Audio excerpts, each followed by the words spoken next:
All right, so once you have this as even as possible, you might have to go over with like a little water to just stretch your paint and just try to make it nice in one tone. The next one's Lifted Wet.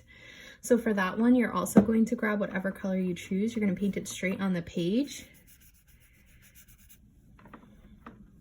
Watercolors are really fun to use, but they kind of stay wherever you put them. So you just have to be deliberate with your mark making with watercolor.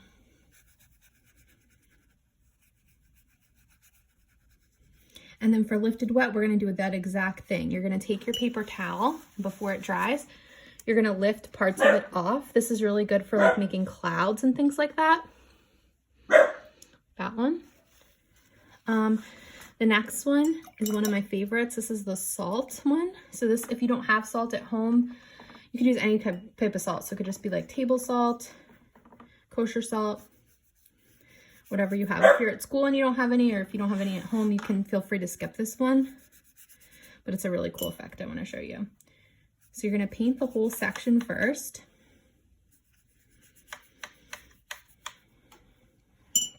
Take a pinch of salt and put it on top. And then when it dries, it's going to leave this like really cool crystal effect, which is really neat. The next one is Dry Brush. So for this one, you are going to take your paint, you're going to dry it off on a paper towel, and you're going to paint like that. So it gives it that like scratchy effect. It's really good for doing like hair or hay or grass. The trick is not to have a lot of paint on your brush.